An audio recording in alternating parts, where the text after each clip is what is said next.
किसान भाइयों नमस्कार। आज मौसम बड़ा सुहाना है। आज बारिश पड़ी बड़ी चमके और मैं खेतों में घूमने आया हूँ, बड़ा मन लग रहा। भाइयों 2020 कैड़ा कटा क्योंकि कोरोना की शुरुआत थी। 21 में दोबारा लहर आ गई, बहुत घर बर्बाद हुए और अभी ये ख़त्म भी नहीं हुआ था, फिर डर सा हो गया। वीडियो आने लगी यूट्यूब पे कि तीसरी लहर फिर आ गई है। तो भाइयों इसमें गांव में तो ज़्यादातर लोग सुरक्षित रहे, लेकिन अब की बार दूसरी लहर में गांव में भी हर गांव में 2-2, 4-4, 10-10 आदमी लपेटे पाए। इसका मेन कारण था इलेक्शन होना, प्रधानी के इलेक्शन, जिला पंचायत के इलेक्शन हुए और बड़ा गलत रहा। वैसे तो सरकार ये कहती थी 2 गज की दूरी 4 गज की बना के रखो। पुलिस वाले पकड़ने थे जो भीड़ सी दिखाई देती, लेकिन जब वोट पड़ी, जब किसी ने कुछ नहीं कहा, घर घर पब्लिक घूमती थी। हमारे गांव में 10 प्रधान खड़े थे कैंडिडेट और सबकी टीम में 15-15, 20-20 लेडीज़ और जेंट्स घर घर घूमते थे। पूरी भीड़ रहती थी। समझाया भी लेकिन कोई नहीं मानते थे, सबको ये था। लेकिन उन्हें किसी को कुछ नहीं हुआ, किसी को कोरोना नहीं हुआ, ना वे चपेट में आए। हमारे गांव में 2-3 आदमी आए। अब या तो ये कह लीजिए उनको खांसी जुकाम था, वे अस्पताल में चले गए, वहाँ से डेड बॉडी आई। क्योंकि लोगों को अंदर एक भैंसा बढ़ गया कि जो अस्पताल चला गया वो ज़िंदा नहीं आया। अब परमात्मा जाने क्या हुआ क्या नहीं हुआ। और जिनका गांव में हो गया वो दवाई गोली खा के, जो गांव में जिन्हें झोला छाप बोलते हैं, इन्हीं की दवाई से वो ठीक हो गए बेचारे। तो भाइयों कोरोना कहाँ से आ रहा है? मान लिया चाइना से चला तो इंडिया में कैसा आया, इटली में था तो इंडिया में कैसा आया। तो सरकार ने प्रतिबंध नहीं लगाए। कोई भी अगर हवाई जहाज़ से आ रहा है तो उसको 8-7 दिन अलग रोकते, उनको अलग इलाज करते, पूरा उपचार करने के बाद में तभी वो बाहर निकलता। लेकिन वो आए, अपने काम पे चलते रहे।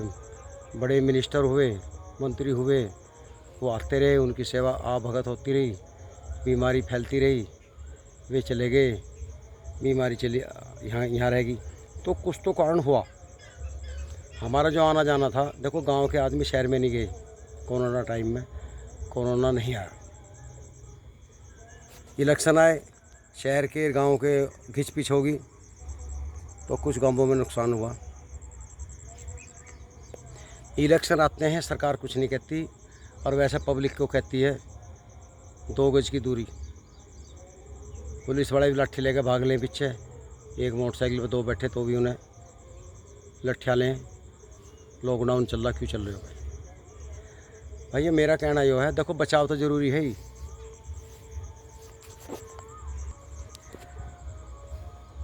लेकिन बचाव कब तक हो? जब ऊपर से गलती होती आ रही है।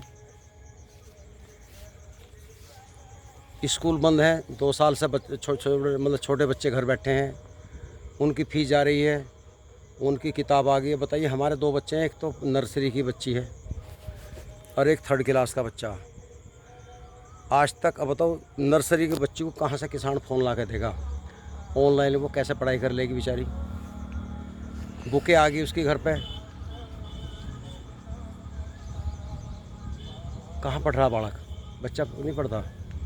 गांव में जब डर हो जा, भाई कोरोना हो रहा, किसी के पास ट्यूशन पढ़ाने भेजें और वहाँ और भी बच्चे आते हैं, कोई एक आधा चपेट में भी आ सके, इस डर से हमने बालक ट्यूशन भी नहीं भेजे। मैं कहा भाई जान है तो जान है।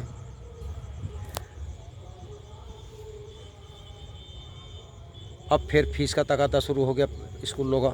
ये हमारे नहीं, सभी के साथ है। तो ये गलत है। जब हमारा बालक जा नहीं रहे स्कूल में, फीस का क्या मतलब? बिना मतलब 4-4, 5-5 हज़ार की किताब दे दी, भी पैसे ले लिए, उसका क्या फ़ायदा रहा? वे घर पड़ी एक तरफ, कौन बालक पढ़ रहा? आप किसी बच्चे को मोबाइल दे दो, वो ऑनलाइन पढ़ाई, कोई बिरला होगा छोटा बच्चा तो उस पर गेम खेल लेगा, वो नहीं पढ़ता, उसे पता ही नहीं कुछ भी।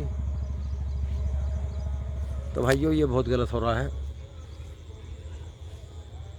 पब्लिक का शोषण है। हर गरीब आदमी भी ये चाहता है मेरा बच्चा इंग्लिश मीडियम में पढ़े, लेकिन यार ये इतना तो होना चाहिए, जब अब कोरोना चल रहा है स्कूल नहीं जा रहे तो कहीं की फ़ीस रहेगी, उनकी फ़ीस माफ़ होनी चाहिए।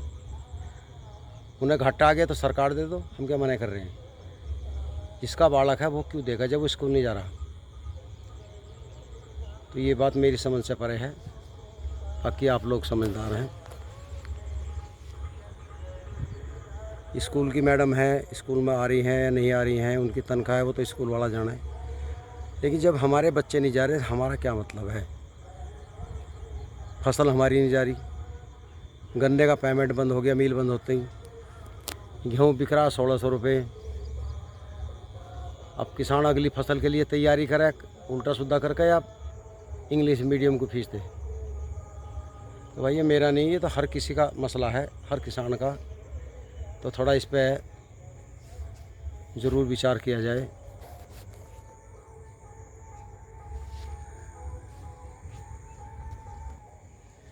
दूसरी समस्या है गांव में डीजल की।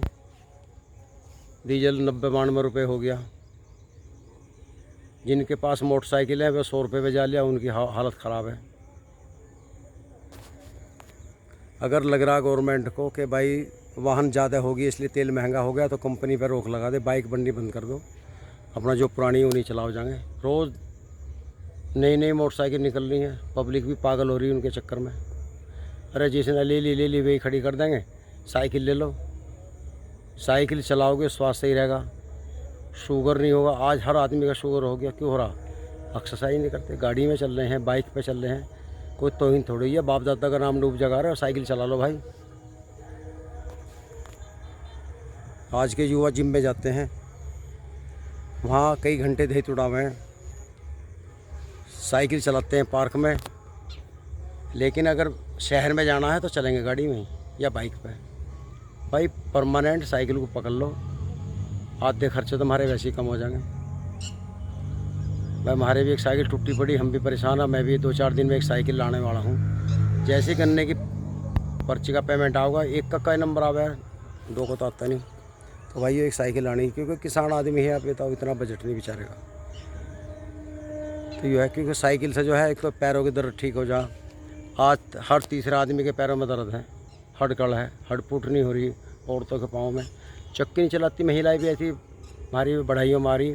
पहले चक्की थी, हमारी माँ के दादी के ज़माने में चक्की चलावी थी, धड़ी पर 2.5 सेर आटा पीस थी, डंगरों का रधावा। चक्की नहीं चलाती बिल्कुल भी। एक ये आर ओ लगवा दिए, पहले तो ये कहा सबने कि आर ओ लगा लो, बीमार हो जाओगे, मर जाओगे, हमने भी लगा दिया। अब यो आ रहा, डॉक्टर कह रहे हैं कि इसमें तो कुछ है ही नहीं, तो जो भी इसका पानी पी रहा उसका बाय भी होगी, कैल्शियम टूट गया और फलाना हो गया, लोह तो ख़त्म हो गया। अब वो सुधरी आदत पड़ गई उस पानी की।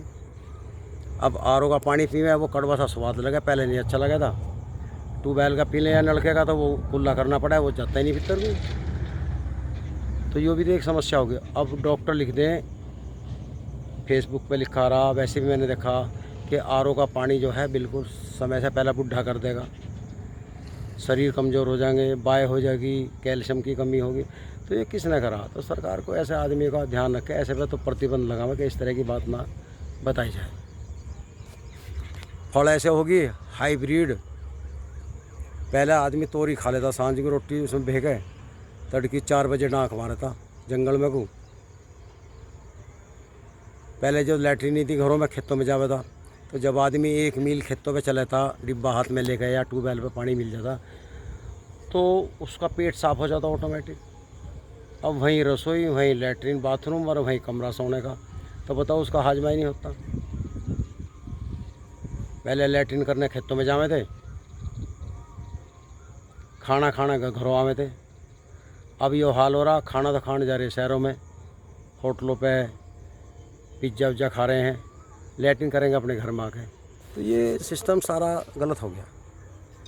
हमारी तो समझो कोई राग आया नहीं, ना तो सरकार कुछ कर रही है, ना जनता कर रही है। डॉक्टर ने ऐसा बरगला दिया लोगों को कि लोगों को पता होने तो ये साले बीमार होंगे, थारे थोड़ा होंगे, जाएंगे कहाँ चपर गए। गाँव में एक छोटा सा डॉक्टर हो, उसके वहाँ भीड़ लगी रहे, और जब उससे केस चपर जा फिर शहर की तरफ भागे।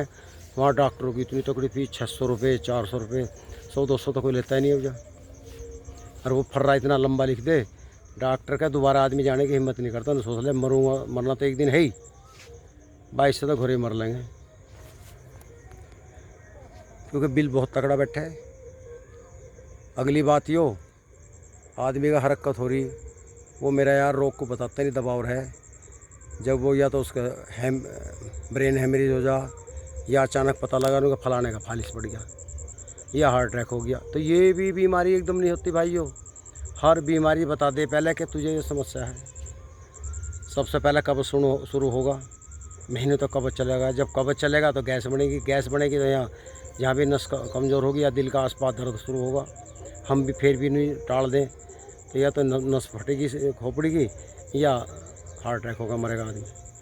तो ये भी थोड़ा हम लापरवाही करते हैं, अपने स्वास्थ्य का ध्यान रखें और खान पान पर ध्यान दें। भिंडी है भाइयों, जो सब्ज़ी बेचा उनका ये हाल है। ये जो भैंसों का इंजेक्शन आवे ना, जिसका दूध मारते, दूध भैंस पावस जा, उसका स्प्रे करें। हमारे गांव में एक ने सब्ज़ी बोली थी हमारे यहाँ घिया, तो उसने बताया था उनका बाबा मैं इसमें वो घिया की स्प्रे करता हूँ, और देखो सुबह को घिया लंबे हो जाओ। इतनी खतरनाक दवाइयाँ हैं, कीटनाशक दुकानों पे बिक रही हैं। सरकार को पाबंदी लगानी चाहिए, बैन लगा देना चाहिए इन चीज़ों का। पहले क्या था, चूल्हे की हारे की राख ला कर घिया के बेल पे छिड़क देते, वो लालड़ी से लगे थी, वो भाग जा करी थी, और घिया होते बड़े लंबे लंबे। बिटोड़े पे बेल बोए थे। अब जब गैस लगी तो बिटोड़े ख़त्म हो गए, गोबर नहीं पत्ते, तो बेल कहाँ लगे। अब तो सबने खेतों में तार वार बंद कर फैला कर बड़े जाल से लगा रखी, और भाइयों उनमें जहरीली दवाई होती है। तो उससे क्या हो रहा, स्वास्थ्य बिल्कुल ख़राब। तो भाइयों